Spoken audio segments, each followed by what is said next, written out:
आप सभी का स्वागत है मेरे YouTube चैनल में। तो वांडा विजन का एपिसोड नंबर 8 आ चुका है और इस एपिसोड को देखने के बाद सीरियसली मैं यही कह सकता हूँ कि वांडा विजन अभी सीरियसली काफ़ी ज़बरदस्त मोड पे आ चुका है। तो अगर आपने इसका एपिसोड नंबर 8 नहीं देखा है तो फिर यार देख लो जल्दी से जल्दी, क्योंकि episode number 8, episode number 7 and बाकी सारे एपिसोड से काफ़ी ज़बरदस्त है। तो आज मैं आपको एपिसोड नंबर 8 कंप्लीट एक्सप्लेन करूँगा और उसी के साथ साथ कुछ हिडन डिटेल्स भी बताऊँगा ताकि आप इस कंप्लीट एपिसोड को समझ सके। सो वीडियो को एंड तक वॉच करते रहिएगा और अगर आपको वीडियो पसंद आए तो वीडियो को लाइक करिएगा और चैनल को सब्सक्राइब ज़रूर कर दीजिएगा। So without wasting any time let's start this video. तो एपिसोड नंबर 8 की शुरुआत में हम साल 1685 को देखते हैं, जिसमें हम अगाथा हर्नेस को देखते हैं जो पकड़ी गई थी एंड हैज़ अ विच। अब यहाँ पर जो जादूगरनी उसे पकड़ती है वो ये कहती है कि तुमने जादू का रूल तोड़ा है, इसी वजह से हम सभी को तुम्हें पूरी तरीके से ख़त्म करना पड़ेगा। लेकिन यहाँ पर अगाथा के बॉडी के अंदर इतनी सारी डार्क मैजिक की ताकत आ चुकी थी कि वो उन सारी जादूगरनियों को ख़त्म करती है और उन सारी जादूगरनियों को ख़त्म करने के बाद कहानी वापस प्रेजेंट में आती है, जिसमें अगाथा अपनी स्टोरी पूरी तरीके से कंप्लीट करती है। अब यहाँ पर अगाथा जो थी वो वांडा से ये कहती है कि मैं तुम्हारे बारे में जानना चाहती हूँ और मैं तुम्हारे सब्जेक्ट के रिलेटेड काफ़ी सारा इंटरेस्ट ले रही हूँ, इसी वजह से मैं तुम्हारे बारे में ये जानना चाहती हूँ कि आखिर तुमने इस वेस्ट व्यू को ऐसा बनाया कैसे। जहाँ पर वांडा उसे ये कहती है कि मैं ऐसा बिल्कुल भी नहीं जानती और उसी के साथ साथ मुझे बिल्कुल नहीं पता कि ये सब शुरू कहाँ से हुआ। जिसके बाद अगाथा जो थी वो उसे एक रिकैप दिखाती है उसकी लाइफ का, यानी वांडा की लाइफ का, जिसमें हम वांडा, पिएट्रो और उसके मदर फादर को देखते हैं जो रेगुलर वे में अपनी ज़िंदगी जी रहे थे कि तभी अचानक से उनके घर के ऊपर एक बॉम्ब ब्लास्ट होता है और ये जो बॉम्ब था ये स्टार्क इंडस्ट्रीज़ का बॉम्ब था। इसी वजह से हमें ये बात पता चलती है कि वांडा और पिएट्रो क्यों हमेशा स्टार्क से इतनी ज़्यादा नफरत करते हैं। तो यहाँ पर हम वांडा के बचपन को देखते हैं जिसमें उसने अपने मदर फादर को गंवाया था और ये उसकी लाइफ की सबसे पहली ट्रेजेडी थी। जिसके बाद हम उसकी लाइफ की सेकंड ट्रेजेडी को देखते हैं जिसमें वांडा को हाइड्रा वाले पकड़ लेते हैं और उसे एक इन्फिनिटी स्टोन दिया जाता है और ये इन्फिनिटी स्टोन था ये इन्फिनिटी स्टोन जो था ये एक्चुअली विजन का इन्फिनिटी स्टोन था। अगर आप सभी को विजन का माइंड स्टोन नहीं पता तो माइंड स्टोन ये था जिसमें वांडा जब इस माइंड स्टोन से कांटेक्ट में आती है तब उसके अंदर जादुई ताकतें आ जाती है और ये उसकी लाइफ की सेकंड सक्सेस थी और उसे ऐसा सेकंड ट्रेजेडी थी जिसमें उसे फर्स्ट टाइम मैजिक मिलता है। फिर यहाँ पर हम उसकी तीसरी ट्रेजेडी को देखते हैं जिसमें वो पिएट्रो को खो देती है और पिएट्रो को खोने के बाद उसका पूरा परिवार चल बसा था, लेकिन फिर भी वो अभी तक काफ़ी अच्छी तरीके से जी रही थी। जिसके बाद अगाथा उसे चौथा इंसिडेंट दिखाती है जिसमें विजन और वांडा इन दोनों के बीच में करीबियाँ बढ़ना स्टार्ट होती है और ये शायद से सिविल वॉर का सीन था जिसमें वांडा को नज़रबंद करके रखा था और उसने काफ़ी टाइम विजन के साथ गुजारा था। इसी वजह से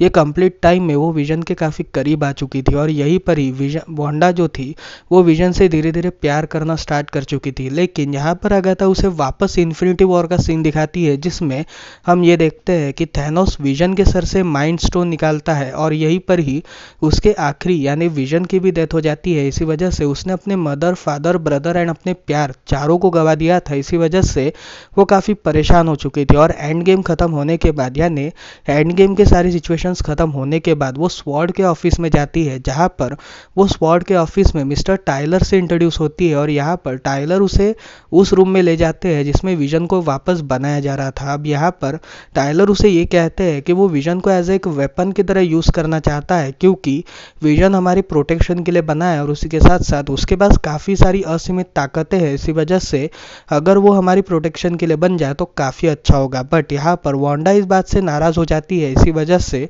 वो स्वॉर्ड के विजन मतलब स्वॉर्ड में जहाँ पर विजन को कैद कर रखा था उस जगह पे जाती है और उस जगह पे पहुँचने के बाद वो टाइलर से ये कहती है कि मैं तुम्हारे बीच अब कभी नहीं आऊँगी क्योंकि मैं विजन को फील नहीं कर पा रही हूँ। जिसके बाद वो अपनी गाड़ी लेकर वापस जाने की कोशिश कर रही थी कि तभी वो वेस्ट व्यू से गुजरती है और यहाँ पर वो एक टूटे हुए घर के पास जाती है जिसमें उसे अपना घर याद आता है और वो ये डिसाइड करती है कि वो वापस इन सब की क्रिएशन करेगी। इसी वजह से वो एक जादू स्प्रेड करती है और उसी के साथ साथ एक बहुत बड़ी दुनिया क्रिएट करती है जो उसकी खुद की दुनिया थी और उसी के साथ साथ उस दुनिया में वो विजन को भी पैदा कर लेती है। अब यहाँ पर कहानी वापस प्रेजेंट में आती है जिसमें अगाथा उसे ये कहती है कि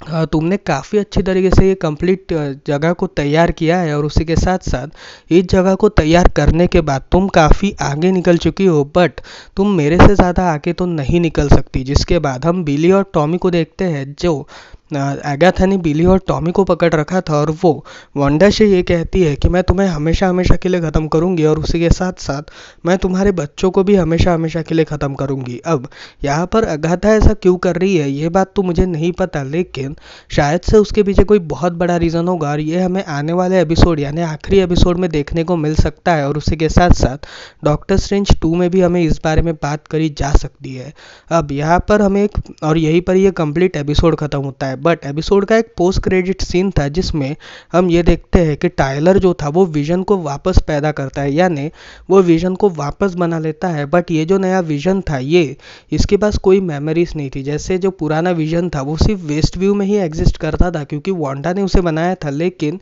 जो विजन टाइलर के पास था वो एक्चुअल विजन था जिसे टाइलर बनाना चाहता था, और ये विजन पूरी तरीके से अपनी मेमोरीज को लॉस्ट कर चुका था। अब यहाँ पर हम एक नए विजन को देख रहे थे जो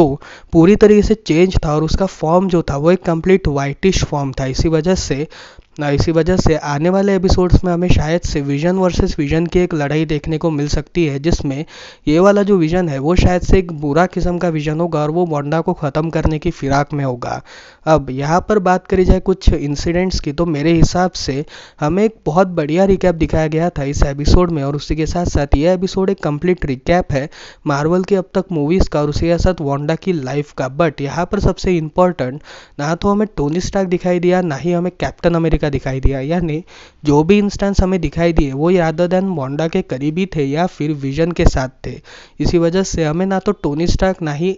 ना ही कैप्टन अमेरिका, और ना ही हमें हॉकाय वगैरह दिखाई दिया। तो शायद से आने वाले एपिसोड्स में इन सभी की भी एंट्री हो सकती है, और मच अवेटेड कैमियो जो है वो बेनेडिक्ट कम्बरबैच के एज अ डॉक्टर स्ट्रेंज आने वाले एपिसोड में हमें देखने को मिल सकता है। तो फिर यार ये थी इस कंप्लीट एपिसोड की स्टोरी। आपको कैसी लगी मुझे कमेंट सेक्शन में ज़रूर बताइएगा। तो मिलते हैं अगली वीडियो में, तब तक के लिए बाय बाय।